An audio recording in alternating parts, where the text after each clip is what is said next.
Hello and thanks for joining us. This is the World News at 12 on Voice of the People 90.3 FM. I am Solomon of FM. First, our top stories. IBAS rejects Rivers Assembly's move to probe 6-month spending. Federal government constitutes committee to investigate Daikon explosion. Shettima arrives in New York for 80th UNGA. Federal government revokes 1,263 mineral licenses over unpaid fees. Federal government probes outbreak of strange flesh-eating disease in Adamawa. Outside Nigeria, Israel-Palestine two-state solution summit to be held as recognitions surge. And in sport, Max Verstappen wins Azerbaijan GP as Piastri crashes out. Those are our top stories. The details coming up in just a moment.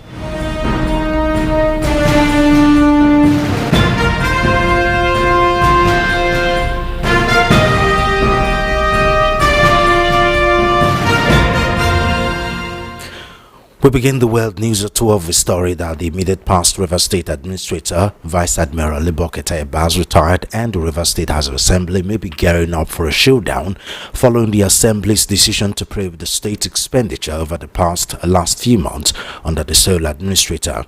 IBAS ceased to be the administrator of the oil-rich state on September 17th following the end of the 6-month emergency rule, as President Bola Tinubu directed the suspended state governor Siminalayi Fubara, his deputy, and the State House of Assembly members to return to office from the previous Thursday. The Rivers State House of Assembly, presided by the Speaker Martin Amawele during his first plenary after the end of the emergency rule, said it would investigate the state expenditure during the 6th month of emergency rule. According to the resolutions of the House, to explore the process of knowing what transpired during the emergency rule with regard to spending from the Consolidated Revenue Fund for the award of contract and other expenditure.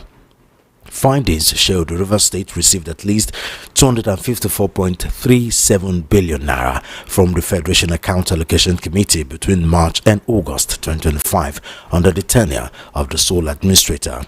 This figure is based on an analysis by FAAC data from the National Bureau of Statistics and other sources. While the NBS has released official breakdown of up to June, the figures for July and August were collated from documents presented by FAAC meetings obtained.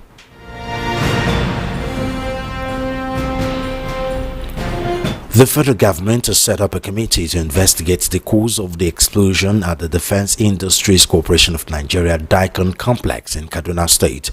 On Saturday, Nigerians woke up to the news of an explosion at the ordnance factory disposal pit of the factory. Although the official report indicated just one death, other confirmed sources reported about 4 fatalities, while others sustaining various degrees of injuries. In a televised interview on Monday, the managing director of Beacon Security and Intelligence Limited and the former head of security at the Senate, Kabir Adamu, said the incident is currently being investigated by the federal government. He described the explosion as worrisome. According to him, the Minister of Defense, Mohammed Badaru, has visited the facility to assess the situation. According to a statement signed by the Daikon Public Relations Officer Maria Sambu, the explosion happened during the first phase of controlled destruction of expired explosives and other hazardous materials stored at the facilities. And at the factory, Adam, however, argued that the explosion could have been prevented. According to him, local production of weapons will save the country a huge money spent on the importation of security apparatus. He advised that the report of the committee already set up by the government should be awaited instead of jumping to a conclusion on the reason for the explosion. Vice President Kashim Shettima has arrived in New York, United States of America, to attend the 80th week-long session of the United Nations General Assembly, scheduled to hold in the city from Monday, September 22 to Sunday, September 28, 2025. The Vice President, who is representing President Bola Tinubu, is set to deliver the nation's national statement at a global event, participated in the UN High-Level General Debate, and attend various side events. While in New York, the Vice President will announce Nigeria's new nationally determined contributions (NDCs) under the Paris Agreement and attend the high-level roundtable of the global champions on adequate and affordable housing, present Nigeria's national statement, and engage in several bilateral meetings and other engagements. Speaking on Nigeria's target for this year's UNGA, Foreign Affairs Minister Ambassador Tugar said Nigeria is championing the United Nations Global Convention on Taxation, which is very central on the ongoing push to reform the global finance architecture. The minister noted that Africa is the only continent or grouping that has a common position on what should be done when it comes to reforming the UN Security Council, insisting that Africa should have a minimum of 2 permanent seats based on what is referred to as the Azulwini Consensus and the Sarte Declaration.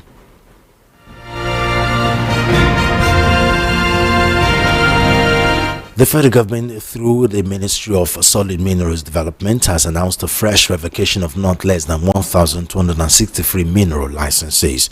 These licenses, which will now be deleted from the Electronic Mining Cadastral System portal of the Nigerian Mining Cadastral Office, include 584 exploration licenses, 65 mining leases, 144 quarry licenses, and 470 small-scale mining leases.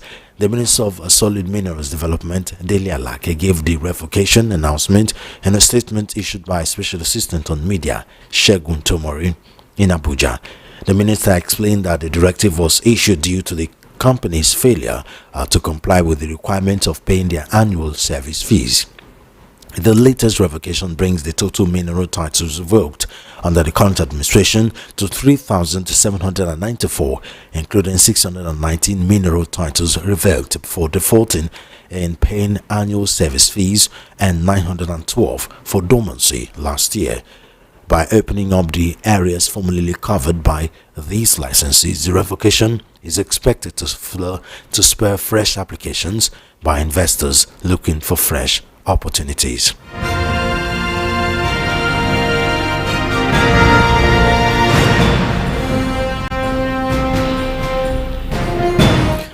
The federal government has begun laboratory investigations to determine the exact cause of a strange flesh-eating disease that has killed seven people in Malabo, Adamawa State. Adesigbin Olufemi, acting national coordinator of the National Tuberculosis, Borreliosis, Ulcer and Leprosy Control Program, disclosed these during an interview on Sunday in Abuja. Olufemi said that of September 10, there were 67 confirmed cases, with 8 patients undergoing surgical treatment at the Modibo Adamawa University Teaching Hospital, Yola. The disease often begins as a boil, later bursts, and then gradually eats away flesh, sometimes damaging the bones in the affected area. Olufemi stated that although the exact cause remained unknown, Borreliosis ulcer was suspected. He explained that Borreliosis ulcer is caused for Mycobacterium ulcerans, a bacterium commonly found in swampy environments and around stagnant riverine ecosystems. You are currently listening to the World News at 12 right here on Voice of the People 90.3 FM. We'll take a short break. When we return, we'll head into the news analysis segment.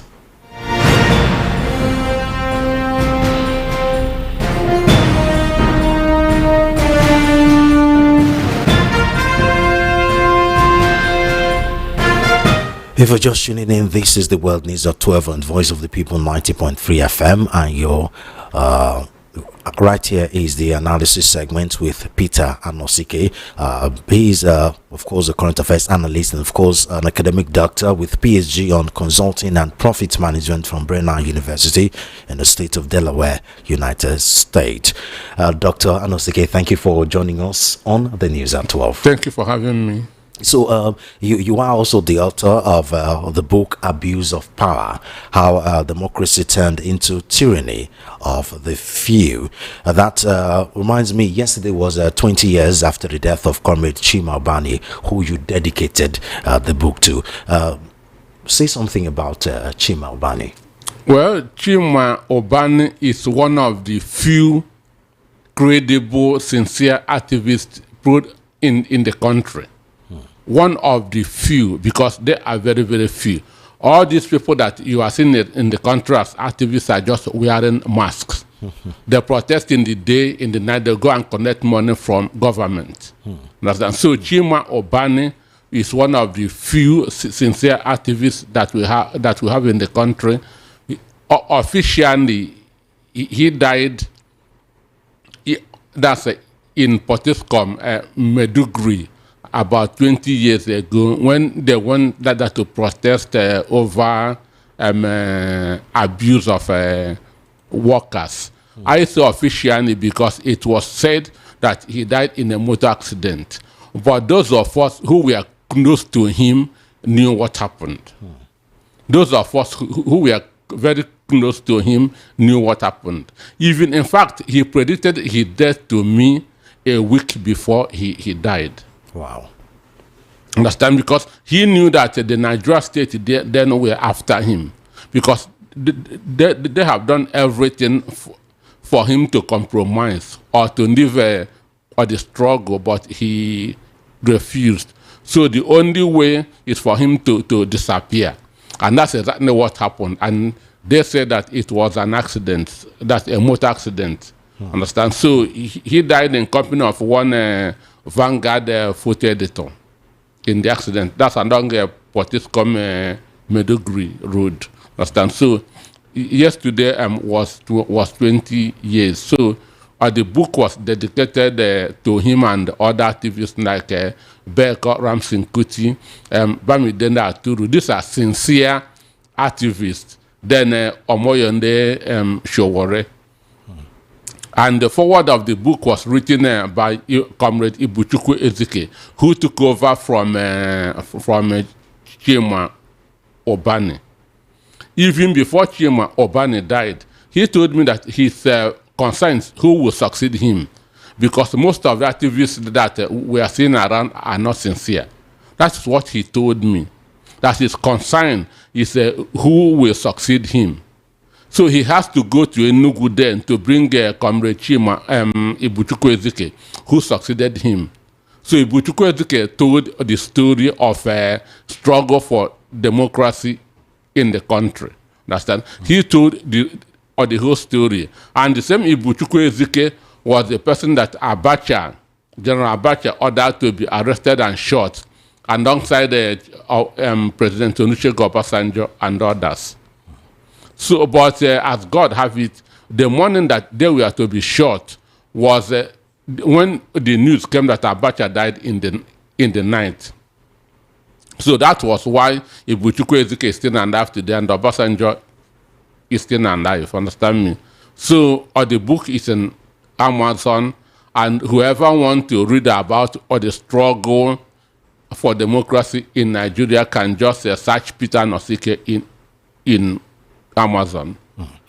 Okay, thank you very much. Let's go to the topic for the day, where the immediate past River State Sole Administrator, Vice Admiral IBAS retired, and the River State House of Assembly may be gearing for a showdown following the Assembly's decision to approve the state expenditure over the last few months of the Sole Administrator. We know in the normal situation, this what should happen. You know, as a government is leaving, you hand over proper documents to the incoming government, irrespective of whether you're the same party or a different political party. In every sane line, that is what happens. And then probes are done to positively or negatively to make sure that the incoming government is getting the right and proper documents to continue from where the last government stopped. But we know in Nigeria, well, that's not usually the case. Government is continuum is not exactly applicable to government in Nigeria. But be it as it may, this is a surprising move when you consider the Amowele-led River State National Assembly is a pro-Wike National Assembly, State Assembly rather, is a pro-Wike / pro-Tinubu Assembly. And many of them, some of them were in support of a sole administrator, considering they wanted to impeach Governor Siminalayi Fubara. So this is a twist, don't you think so? That they want to probe the immediate past sole administrator. Well, for me, one, I'm not in support of IBAS administration because it was an abuse of democratic process. There's no way you can remove elected people and impose an unelected people on the unelected person on the people. So what happened in Rivers State in March 18 is abuse of democracy. It's abuse of power. So, but those that are calling for the probe doesn't understand how these things work. Under state of emergency, under war, there's no accountability anywhere in the world. Under state of emergency, under state of war, no government gives account. So those who are expecting him to account doesn't understand that the system, because he is not going to account to anybody. He came under a kind of a war period, allegedly, because I know that what happened is for Tinubu to inherit to win Rivers State, which he has to plant some APC seeds in the state. That's to control all the structure of Rivers State, which is now in the hands of APC. So this is just a waste of time because they cannot probe him. They cannot. He has done the bidding of Tinubu, who sent him, and he has done what Tinubu wants. So it's just a phone call, and everybody will stay calm. Understand? So even anywhere in the world, that's why this security fund that are being given to governors, you cannot ask them to account for it. Even in the United States, where we borrowed that idea of giving governors this security, this money, they don't account for it. So nobody can account for money spent under war situation or under state of emergency. So it's just like Benjamin Netanyahu of Israel, telling him to account for the money that is being spent that's under Israel, Gaza. No. It's not done. But when you look at the money that there was earmarked for the 6 months, I mean, it's enough to raise eyebrow and say, hey, let me look into it. I mean, 254.37 billion naira in 6 months. Under emergency rule. Under emergency rule. It's gone, it's used for security. You don't account for security funds. I mean, but we all know there was no war in Rivers State. It was just a political crisis. Why state of emergency? Between a successor and his predecessor. He came in under state of emergency. Understand? He came in under state. So I'm telling you what the Constitution says, what the law says, not what the people think. Even if it's $1 trillion that he was spent, you cannot ask him to account for it because of the situation that he came into. It is not an ordinary situation. But the Rivers State House of Assembly should be able to know this. I mean, they have lawyers in their midst, or if not anything, they should know the law. Why do you think they would want to probe into the 6 months spending, considering they understand the circumstances? Because they want to do good in the eyes of the Rivers people. They want to fight for us. Understand?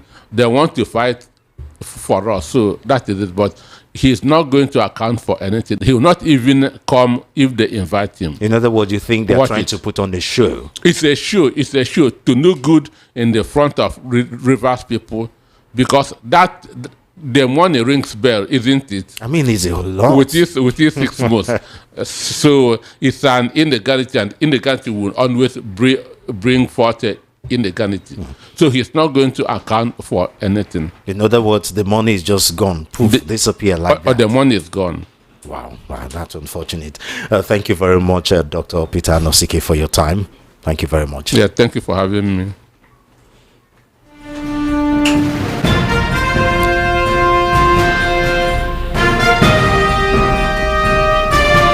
That was Peter Nosike, a current affairs analyst, and of course, academic doctor with PhD on consulting and profits management from Brunel University in the state of Delaware, United States. For a quick look at what's happening outside Nigeria, France and Saudi Arabia are preparing to host a one-day summit at the United Nations, a day before the start of the General Assembly UNGA, both of which will be heavily focused on Israel's war on Gaza and the elusive two-state solution.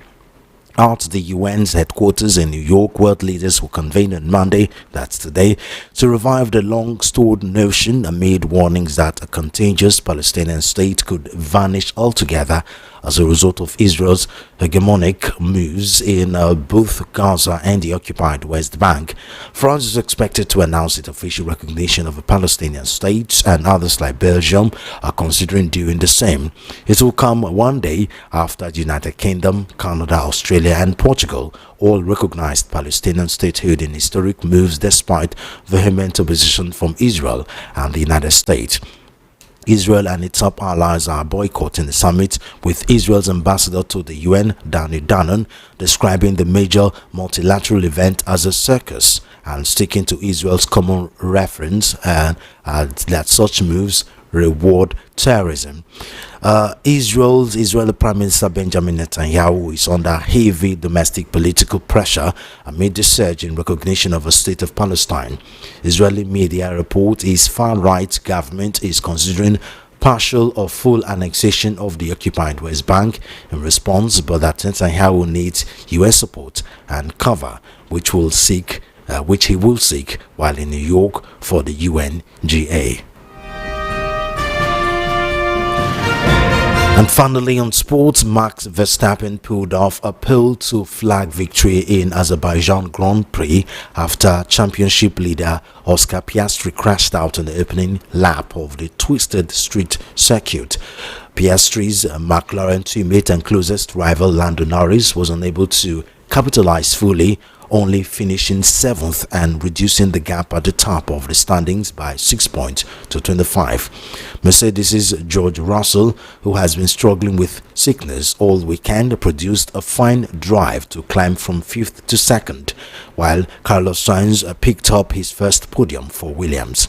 Four-time world champion Verstappen has been the class act of the weekend. He made a clean getaway while others bumped and brushed around him and eased his way to a 67th Grand Prix win. And with that, sports news will end the world news at 12 on Voice of the People 90.3 FM. But before we go, let's take a look at the headlines again. IBAS rejects Rivers Assembly's move to probe 6 months spending. Federal government constitutes committee to investigate Daikon explosion. Shatima arrives in New York for 80th UNGA. Federal government revokes 1,263 mineral licenses over unpaid fees. Federal government proves outbreak of strange flesh-eating disease in Adamawa. For international news, Israel-Palestine two-state solution summit to be held as recognition surges. And in sports, Max Verstappen wins Azerbaijan GP as Piastri crashes out. And that's the world is at 12. I am Solomon of FM. Do follow our social media handles at VOP903FM. Subscribe to our YouTube channel at VOP903FM. Good afternoon and thank you for listening.